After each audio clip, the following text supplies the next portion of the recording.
এই যে দু একটা এই যে শশা পাচ্ছে এইগুলোই কি করা যাবে। এই দেখো একটা বেশ ভালো শশা গো, এই দেখো দুটো পরস্পর। একটা বড় ব্যাগ নিয়ে এলে তো ভালো হতো। এ খাওয়া যাবে? তো দেখো এত পরিমাণে রোদ, আমি মানে দাঁড়াতে পারছি না, কি করব। আর এই যে তোমার দাদাভাই রোদের মধ্যেই কাজ করছে। কোম্পানিতে কাজ করেছি, লকডাউনের সময় কোম্পানি বন্ধ হয়ে যায়, আর বয়স হয়ে গেছে, আর কোনো কোম্পানিতে আর সেরকম কাজের যোগাযোগ আসছে না, ওই জন্যে বাধ্যতামূলকভাবে মাঠে নেমে পড়েছি। আর কিছু করার নেই, ছেলে মেয়ে আছে। দাদাভাই দেখো শশা গাছ সব তুলে ফেলছে দেখো। তো এইদিকে দেখো অনেক তোলা হয়ে গেছে জমিটা, দেখো দেখতে পাচ্ছ। আর ওই যে তোমার দাদাভাই দেখো, ওই যে দেখো সব মানে কি জানি কেন কি হয়েছে, সব তুলে ফেলে দিচ্ছে দেখো। ওই যে আর এই দিকটাও পুরো মানে তুলে দিয়েছে, আর ওই দিকটা এখনো অর্ধেকটা বাকি আছে। এই যে দেখো তোমার দাদাভাই দেখো পুরো একবারে রাগের চোটে সব ছিঁড়ে খুঁড়ে রেখে দিচ্ছে দেখো। ছিঁড়ে কেটে দিচ্ছে কেন এগুলা? এগুলো মাটি শশা লাগিয়েছিলাম, আর শশা নেই, এটা জমি পরিষ্কার করছি।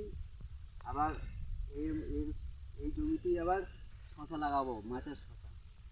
মানে আর জমি এই জমি পরিষ্কার আগাছা হয়ে করছে গেছে, তাই তো? এখানে পরিষ্কার করে ঘাস মারা দিয়ে আবার চষে জমিটা রেডি করবো। শশা এবার খুব ভালো হলো না। তো আমাদের এই জমিটা ঠিকে নেওয়া হয়েছে, আর এই জমিটা চাষ করেছিল, এবারে সেরকম শশা করতে পারিনি একদম। তো যাই হোক, কী আর করা যাবে বলো, কপালে যেটা আছে সেটাই হবে। আর এই যে তোমার দাদাভাই দেখো এই যে পুরো পরিষ্কার করে দিচ্ছে, তারপরে এই জমিটায় আবার জলাপুরা দেবে তাই তো? হ্যাঁ, ঘাস মারা ওষুধ দেবো, ঘাসগুলো পুড়ে পুড়ে যাবে ঘাসগুলো। তারপরে এটা আবার ট্রাক্টর দিয়ে চষবো, চষে একে আবার মাটি শশার জন্যে আবার নতুন করে মানে মাচা চারা শশা, তৈরি, মাটি তুলে আবার একে মেরামত করবো। মাচা শশা। খুব খাটনি চাষে, যারা চাষবাসে বোকা খাটনি। লোক তারাই চাষ করে, বুদ্ধিমান লোকেরা চাষ করে না, ব্যবসা করে। আমরা বোকা লোক, জমি জায়গা আছে বা তো পেট তো চালাতে হবে বলো, যাই হোক করে পেট তো আর মানবে না বলো। ওই জন্য তোমার দাদাভাই অনেক কষ্ট করে, মানে কোম্পানিতে কাজ করেছি, লকডাউনের সময় কোম্পানি বন্ধ হয়ে যায়, আর বয়স হয়ে গেছে, আর কোনো কোম্পানিতে আর সেরকম কাজের যোগাযোগ আসছে না, ওই জন্যে বাধ্যতামূলকভাবে মাঠে নেমে পড়েছি। আর কিছু করার নেই, ছেলে মেয়ে আছে, সংসার আছে, কোনো রকম সংসার চালাচ্ছি এই চাষবাস করে। চাষবাস করে একটু লাভ নেই, আর কি চাষ নেই, করব, কিচ্ছু করার নেই, করতেই হচ্ছে। আর এই যে প্রচুর পরিশ্রম করে তোমার দাদাভাই, মানে বসে থাকে না। নিজেদের না হলে লোকেরও কাজে যায়, মানে ওদেরও কাজ করে, মানে যে যা বলে তাদেরও কাজ তোমার দাদাভাই করে দেয়, মানে যে বসে থাকে তা নয়। তো প্রচুর প্রচুর পরিশ্রম করে, মানে বাড়িতেও করে, আমাকেও হেল্প করে দেয় সংসারের কাজেও। আর এইদিকে দেখো মাঠে খাচ্ছে, এত কড়া রোদ দেখো, আমি থাকতে পারছি না দাঁড়িয়ে। আর তোমার দাদাভাই সমানে কাজ করছে। আর এই যে একটা দুটো এই যে দু একটা এই যে শশা পাচ্ছে এইগুলোই কি করা যাবে। এই দেখো একটা বেশ ভালো শশা গো, এই দেখো দুটো পরস্পর। একটা বড় ব্যাগ নিয়ে এলে তো ভালো হতো। এ খাওয়া যাবে? হ্যাঁ, খেয়ে নাও, 25 টাকা কেজি। খেয়ে নাও, হ্যাঁ, খেয়ে নাও। এটা করে নিই, এই এইটুকু আছে, তাহলে বাইরে চলে গেছে তো সব সময়। ওরা চলে। তো দেখো এত পরিমাণে রোদ, আমি মানে দাঁড়াতে পারছি না, কি করব। আর এই যে তোমার দাদাভাই রোদের মধ্যেই কাজ করছে, আমার তো প্রচুর পরিমাণে রোদ লাগছে। আর হাতে কটায় যে ছাট শশা, আর ওখানেও আছে বড় বড়, ওগুলো ওগুলো বীজ হবে, হবে।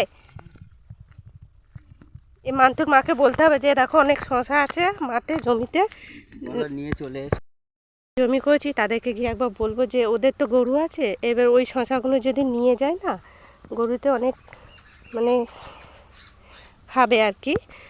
তো অনেক আছে দেখো, জমিটা অর্ধেকটা করেছে, এখনও পরিষ্কার করতে এখনও 2-3 দিন লাগবে হয়তো পুরো মানে ক্লিয়ার করতে।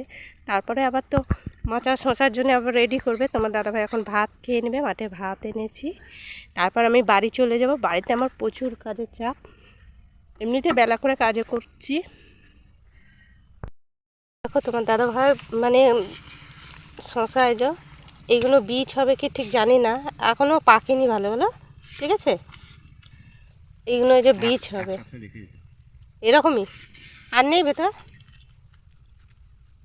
আর কিছু তো আনলামও না যে নিয়ে যাওয়া হবে। একটা ইয়ে ব্যাগ আনলে, ব্যাগের মধ্যে পুরে নিয়ে গেলে। আর এই যে দু একটা আছে, এগুলো খাওয়া হবে বাড়িতে। ওটাও পরিষ্কার করবে, এটাই করবে। তো তোমার দাদাভাই ভাত খেয়ে নিচ্ছে, আর তারপরে আমি বাড়ি চলে যাব। দেখি ওদের গিয়ে বলবো যদি নিয়ে যায় ভালো। হ্যাঁ, তাহলে জমিতে থাকবে কি হবে, পচে যাবে বলো। ও, তো মাঠে এরম পড়ে থাকলে না অনেকে নিয়ে চলে যায়। তোমার দাদাভাই এরম ঘাস কেটে রাখে, ঘাসগুলো মানে যাদের গরু ছাগল আছে তারা নিয়ে যায় বাড়িতে। তো চলো, তোমার দাদাভাই ওই যে ভাত খেয়ে নিচে দেখো বসে, দেখা যাচ্ছে আড়াল হয়ে গেছে ব্যাগটা, ওই যে দেখো।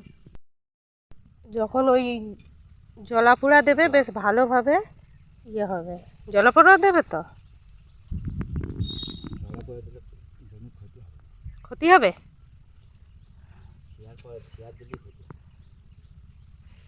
তো জানি না, তোমার দাদাভাই চাষ করতে করতে অনেক কিছু শিখে গেছে, কারণ তোমার দাদাভাই চাষবাসে কিচ্ছু জানতো না।